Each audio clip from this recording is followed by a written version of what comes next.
Thank you, Madam Deputy Speaker. Now, it's great to see such an amazing turnout for tonight's adjournment debate, and there's such an interest in small Brewers Relief. Order. If honourable members could leave very quietly, because otherwise we can't hear the adjournment debate. Thank you. Owen Thompson. Thank you, Madam Deputy Speaker. Take two. Madam Deputy Speaker, politicians like to talk about how everything is one way or another political. We would say that, wouldn't we? But I do think it's genuinely true. Decisions taken in places like this set the scene for our broader social and cultural lives. What gets the poor, what's left to the whims of the free market, how much something is taxed, and how we answer questions can have a direct impact on how people live, what products they use, what they eat and what they drink. And that's certainly the case when it comes to beer. When we look at Scotland and the UK's independent brewing scene today, we see diversity and growth. That isn't how it's always been. Only 20 years ago there were around 400 brewers in the UK. Today that number stands at around 1,900. 5 times as many, and one in nearly every parliamentary constituency. Midlothian, my own constituency, punches well above its weight when it comes to brewing, as it does in so many other regards. To name a few local companies, we've got Stewart Brewing, Cross Borders, Top Out, Otherworld and Black Metal. And the overall picture in recent years has been a booming sector coming out of nowhere and making huge economic impact. According to the Society of Independent Brewers, or SIBA, who I'm very pleased to see represented tonight with Barry Watts, Keith Butt, Eddie Gadd, Roy Alkin and Greg Hobbs, delighted to see in the gallery, say that thank them for their support in campaigning on this issue. Small independent breweries contribute around £270 million to GDP each year and employ around 6,000 full-time staff. That's an average of 4.1 for employees for each brewery. A great deal of success is precisely because in 2002 the government of the day recognised that existing policy, namely beer duty, was artificially holding back a sector. And addressing this, policies enabled craft beer to flourish to the point where it is now embedded in our culture. Much of this is thanks to Small Brewers Relief, SBR, which celebrates its 20th birthday this year. Now, conveniently, Madam Deputy Speaker, today, of all days, the 5 Points Brewery in Hackney hosted a 20th anniversary celebration to mark the good that SBR has done. Sadly, parliamentary business meant I couldn't make it along today, but I'm told it was a roaring success, and I hope the Minister will join me in congratulating the organisers. SBR was introduced to help smaller craft brewers compete in a marketplace dominated by large global brewers. It allows small breweries who make less beer to pay a more proportionate amount of tax, similar to income tax. For those who produce up to 5,000 hectolitres a year, which for clarity is around about 900,000 pints and enough to supply, say, around 15 pubs, or one Downing Street Christmas party perhaps, SBR means a 50% reduction in the beer duty that they pay. Above that 5,000 hectolitres, brewers pay a duty on a sliding scale, up to the same 100% rate that the global producers pay. This enables brewers to invest in their businesses, create jobs and compete with the global companies. However, SBR has always had a major glitch. Once a brewer makes more than 5,000 hectolitres, the rate at which duty relief is withdrawn acts as a cliff edge. As a result, instead of empowering small breweries to grow, SBR puts up a barrier, and all because of a wee technicality, Madam Deputy Speaker. It's not the sort of thing that should take years and years to address, but sadly that's exactly what's happened.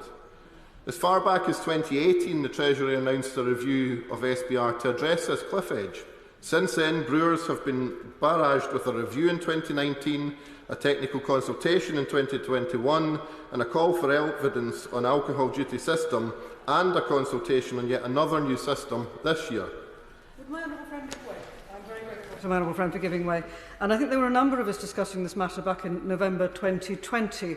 And one of the drivers then was the sense that we needed to support small independent brewers coming out of COVID. Now, here we are, almost 2 years down the road.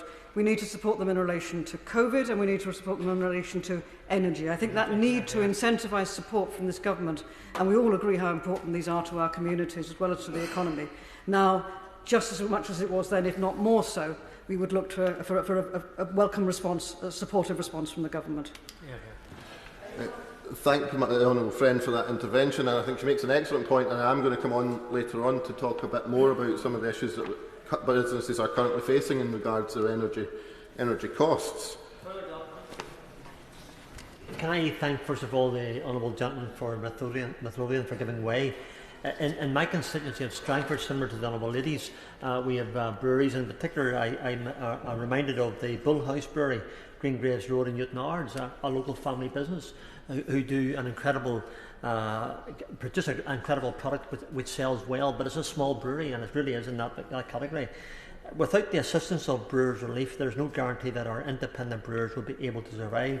So does the honourable gentleman agree that to ensure that our local brewers are able to remain comfortably on their feet, there must be greater relief on their beer duty to ensure they're not penalised by crippling tax in years to come? And because local brewers and the very fact of what they do, it's energy and electricity intensive, so therefore the costs for them are multiplied to a place where they may not be able to survive at all. Madam Deputy. Yes, thank you, Madam Deputy Speaker. I agree entirely with my honourable friend. And the case in so many situations for the small family brewers is they're so much a part of those local communities as well. It's not just about the business themselves, it's what they do for the local communities. But each proposal brought forward so far by the government has been a set-up from the last, but a missed the mark in crucial ways. So let's look at the most recent reform package the Treasury put on the table, what it gets right, because it does, and where we've got still way to go. I welcome last year's announcement that the 50% rate would be reduced to 2,500 hectolitres. This came off the back of a great deal of lobbying from campaign groups and members across the House, and demonstrates the cross-party willpower to get this right for brewers. Not to mention there was a public petition of more than 50,000 signatures. But issues still remain. Brewers can't wait any longer for another half-right, half-wrong proposal. This time, the Treasury must listen to brewers' calls and act decisively to implement these decisions. No more leaving brewers in the lurch. They have a right to know the final details of what the government is planning and when it will be introduced so they can be prepared for changes. So, having spoken to SEBA and local brewers in Midlothian, I'm asking the Treasury to address the following problems in its most recent proposals with transparency and with urgency. I and many small brewers have serious concerns about the ways in which these reforms could turn small Brewers Relief into big global Brewers Relief. Time and time again, the current proposals open the door to benefiting the big players, and it's almost starting to look like that's a feature, not a bug. For one, the Treasury needs to scrap their plans to set the start and end point of relief depending on the UK's average ABV. This nationwide average is heavily skewed towards global brewers, and it needs to be the average of small brewers instead. Then with the fact that the reduced rate of SBR will widen from 2.8% to 3.4% ABV, and at £8.42 instead of £19.08. SEBA have told me that they're concerned this allows large brewers to undercut smaller ones that could easily cash in the benefits by altering their recipes to lower ABV. Not only would that cost the Treasury an estimated £200 million a year in lost revenue, but it would fundamentally go against the spirit of SBR. On top of this, we've got the Treasury decision to maintain the Farmgate exemption, which exempts 80% of cider makers from paying any duty. Small cider producers absolutely deserve parity of support, but there's no getting around the fact that the cider sector have a very different landscape. Global producers account for 87% of cider sold in pubs, so it's the global producers again who disproportionately benefit from the Farmgate exemption. According to SEBA, taxing cider at the same rate as beer could raise £360 million a year for the Treasury. So why isn't it happening? Is the government scared of upsetting big business yet again? Using SBR reform as a means of opening door and advantaging global brewers, it doesn't make sense. yet it seems to be the direction of the Treasury. At best, it's an honest oversight. At worst, it's as if the Treasury are trying to stick to these plans no matter what. I think the question needs to be asked about what communication and hospitality the Treasury might have been receiving at times from some of these large global brewing companies. So I urge the Minister to ensure that that isn't the case, and that Small Brewers Relief is genuinely to support small brewers and not be that in name only. Aspects of the latest proposals for SBR reform also undo some of SBR's spirit of innovation and growth. When calculating a producer's ABV, the proposed new small producer relief will include everything the producer makes, beer or otherwise. And I'm sure it hasn't escaped the Minister's notice or others in the Chamber that many small brewers are branching out and not simply making beer, but also spirits like gin or whisky. And the innovation that should be welcomed. But under the current plans, producing spirits will send a brewer's average ABV skyrocketing. Small producer relief will act as a roadblock to innovation. Instead, the average ABV calculation should only include products of up to 8.5%, the same amount that actually qualify for relief. The Treasury also needs to urgently clarify some issues around its simplification of ABV bans surrounding SBR. It's welcome that SBR will now apply to beer below 2.8%. This can only encourage a trend of lower alcohol beer to aid in healthier drinking habits. However, this will affect brewers who currently receive up to 50% relief from beer between 2.9 and 3.4%. There's zero clarity in this, and brewers need answers, and I'd urge the Minister to address this in his response. Furthermore, under the current proposals, the Treasury is planning to introduce a reduced rate of about 5% for draft products below 8.5% in large containers of at least 40 litres. It's a positive step forward, but why stop there? I'm sure the Minister will be aware of SEBA's campaign of Make It 20.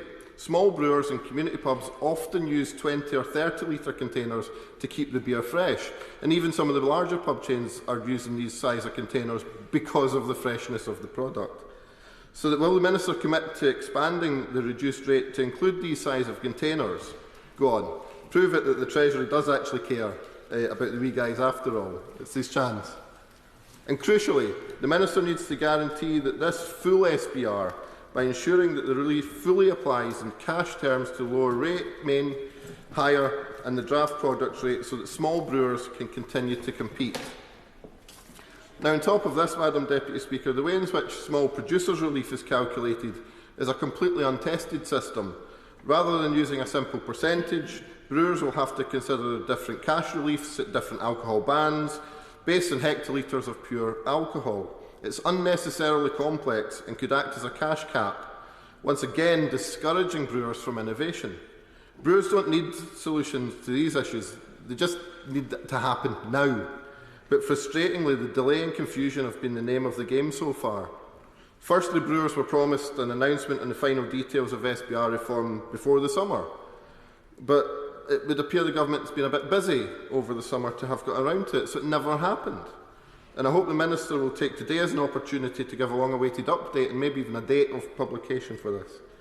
Secondly, SBR reform has been rolled into the wider alcohol duty review.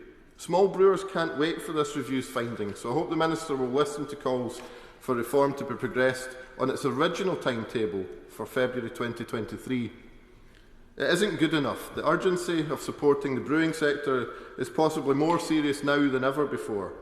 And under this government, the mass closure of pubs and breweries has never been more likely. The industry is facing a multifaceted crisis of COVID recovery, energy price hikes, Brexit and climate issues. The brewing industry was one of the pandemic's worst hit sectors, with pub closures locking them out of 80% of their sales. Production fell by 40% in 2020 and remained 16% below 2019 levels in 2021. On average, each small brewer came out of the pandemic with a £30,000 debt.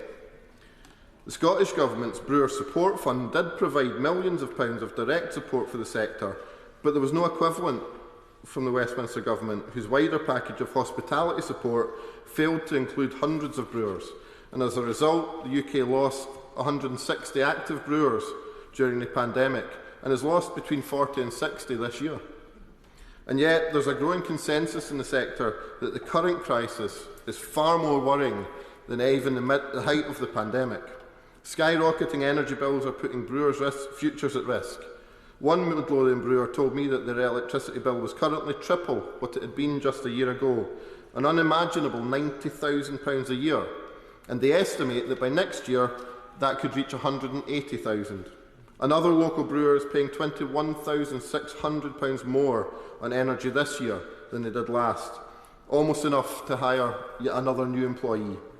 And the energy crisis is indirect in the supply chain as the energy cost of producing certain materials skyrockets. For example, I've been told that the cost of buying cans to put the beer into has risen from 9 pence to 14 pence. Massive increases in costs. And then with Brexit, which created not only product movement issues, but also a change of attitudes amongst buyers on the continent. At a time when the cost of living crisis could mean people spending less money in pubs, the last thing brewers need is a complicated system of processing exports. But that's exactly what Brexit has done. A brewery in Kent, chosen by the Department for International Trade as a Brexit export champion, has recently revealed they only have one EU customer left. When EU buyers look at the paperwork needed to trade with the UK brewer, it seems the conclusion that they're coming to is, why bother? The climate crisis is also wreaking havoc in the industry. With recent high temperatures and drought, hop harvests in Europe are expected to be down to 20 to 40% on last year, which means higher prices yet again in the coming months.